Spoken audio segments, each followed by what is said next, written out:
चोपडा तालुक्यातील सातपुडा पर्वतरांगांमध्ये असलेल्या उमरटी ह्या ठिकाणी महिला आणि तिची 2 मुलं यांचा मृतदेह शेतातल्या विहिरीत आढळल्यानं एकच खळबळ उडली आहे। पोलीस उपविभागीय अधिकारी अण्णासाहेब घोलप यांनी दिलेल्या माहितीनुसार उमरटी गावातील 28 वर्षीय आदिवासी महिला आणि तिची 2 ते 2.5 वर्षांचा मुलगा आणि एक 15 ते 20 दिवसांचा मुलगा यांचा मृतदेह शेतामधल्या विहिरीमध्ये आढळून आलाय। प्रथमदर्शी कौटुंबिक वादातनं ह्या महिलेनं आत्महत्या केली असावी, परंतु महिलेच्या माहेरच्या लोकांचा जबाब बाकी असल्यामुळे चोपडा ग्रामीण पोलीस स्टेशनला अकस्मात मृत्यूची नोंद करण्यात आलेली आहे असं सुद्धा यावेळी सांगितले। सर, उमरटी या गावी महिला व तिचे 2 मुलं विहिरीत त्यांचे प्रेत आढळलं, या संदर्भात सविस्तर काय माहिती? उमरटीमध्ये काल साधारण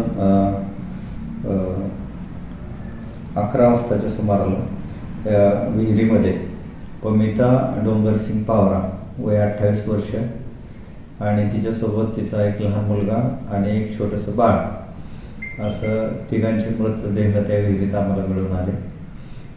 प्रथमदर्शनी तिनं विहिरीत उडी घेऊन आपल्या मुलासह आत्महत्या केल्याचं दिसत आहे।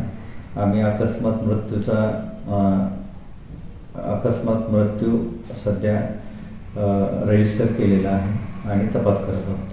सर, घटनास्थळी कोणी भेट दिली तिथं? घटनास्थळी त्या ठिकाणी चोपडा ग्रामीणचे API नितनवरे साहेब, पोलीस निरीक्षक टाक आणि मी स्वतः भेट दिलेली आहे। तर काही कारण समजून आलं का, कौटुंबिक वाद वगैरे असं? प्राथमिक ह्याच्यावरून कौटुंबिक वादातूनच तिने आत्महत्या केली असावी असा आम्हाला संशय आहे, परंतु तिचे अजून नातेवाईक आई वडील यांचे जबाब नोंदवणं झालेलं नाही। त्याच्यानंतर कारण निष्पन्न होईल। त्या मुलांचं वय काय आहे सर? एक 2-2.5 वर्षाचा मुलगा होता आणि दुसरा जो होता ते लहान बालवड 15-20 दिवसाचा।